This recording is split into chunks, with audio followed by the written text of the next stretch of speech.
मी जगदीश देशमुख, जय महाराष्ट्रमध्ये आपल्या सगळ्यांचं स्वागत। बातम्या पाहूया विस्ताराने। सुरुवातीलाच एक मोठी गुजरातच्या राजकारणातून बातमी समोर येते। गुजरातच्या राजकारणात मोठी घडामोड घडली आहे। गुजरातमधील सर्व मंत्र्यांनी राजीनामे दिलेले आहेत। मुख्यमंत्री वगळता सर्व मंत्र्यांनी राजीनामे दिलेत। उद्या नवीन मंत्रिमंडळ स्थापन होणार आहे। शुक्रवारी नवीन मंत्रिमंडळाचा शपथविधी सुद्धा होणार आहे। जे.पी. नड्डा आणि अमित शहा हे या शपथविधीला उपस्थित राहणार आहेत।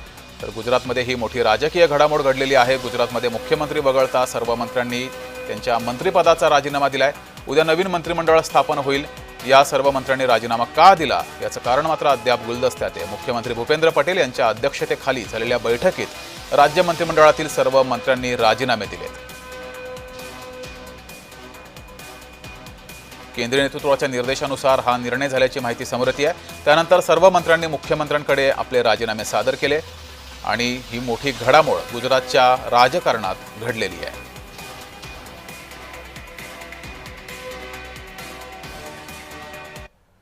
तर गुजरातच्या कॅबिनेटमध्ये इतके मोठे फेरबदल का करण्यात येत आहेत ते पाहूयात।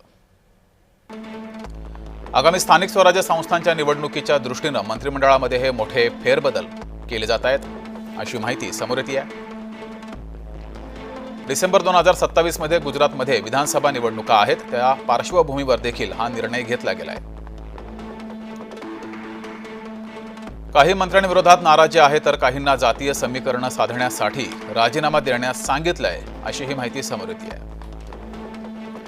आम आदमी पक्षाचा प्रभाव वाढतोय, त्याचा सामना करण्यासाठी नव्या चेहऱ्यांना संधी दिली जाते आहे।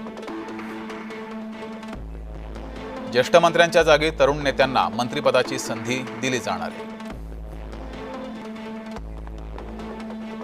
2022च्या विधानसभा निवडणुकीआधी 2021 मध्ये देखील मुख्यमंत्र्यांसह संपूर्ण कॅबिनेटमध्ये बदल केला होता।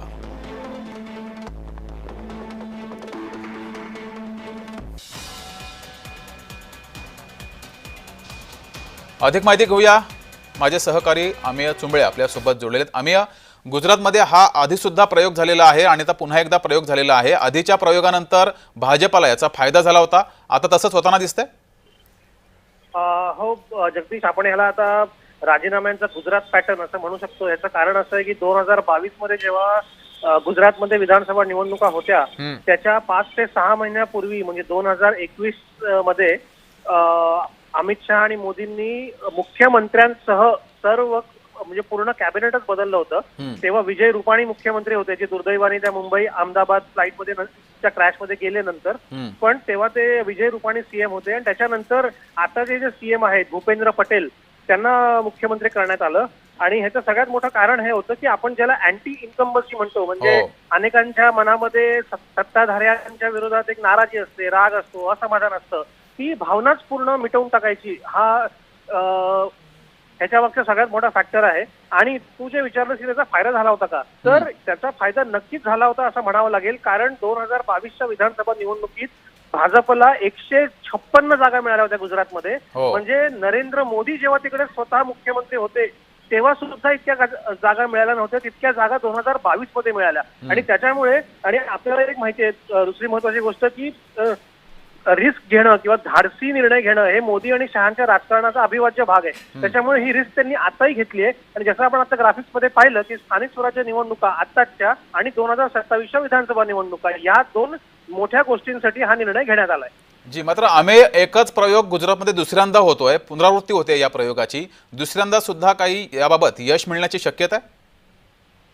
हो, आता ह्याच्यामध्ये यश मिळू शकतं। कारण कसं आहे की गेल्या वेळी सुद्धा जे गुजरात भाजपचे काही ज्येष्ठ नेते त्यांना संधी देण्यात आली होती, मात्र परफॉर्मन्स वाईज कामगिरी बघता त्यांची कामगिरी फारशी समाधानकारक नाहीये, सुमार आहे।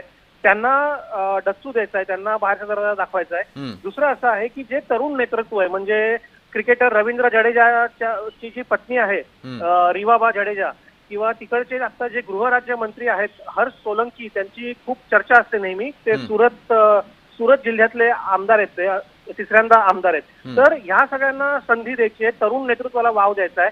आणि कुठेतरी 2027 मध्ये पण जर का भाजप जिंकलं तर भूपेंद्र पटेल जे आता स्वतःच एक ज्येष्ठ मंत्री आहेत, म्हणजे मुख्यमंत्री आहेत ते, पण ज्येष्ठ नेते आहेत गुजरात भाजपचे, त्यांना वारसदार कोण असणार, त्यांच्यानंतर मुख्यमंत्री कोण होणार याची कुठेतरी जमीन तयार करणं, ह्याची तयारी सुरू करणं मोदी शहांनी सुरू केलेलं आहे असं ह्या आजच्या ह्याच्यावरून दिसतंय. आणि अजून एक महत्वाची माहिती म्हणजे उद्या सकाळी 11:30 वाजता शपथविधी होणार आहे गांधीनगरमध्ये. मात्र जशी मोदी शहांची स्टाईल आहे त्यानुसारच उद्या शपथ कोण घेणार, म्हणजे भूपेंद्र पटेल मुख्यमंत्री आहेत त्यामुळे सरकार काही पूर्ण सरकार बदलणार नाही, ते मुख्यमंत्री राहतील. मात्र त्यांचे सहकारी मंत्री हे कोण असतील आणि सगळ्यात महत्वाचं म्हणजे गृह, अर्थ, महसूल, सामान्य प्रशासन ही सगळी खाती कोणाकडे जातील हे अजून माहिती नाहीये.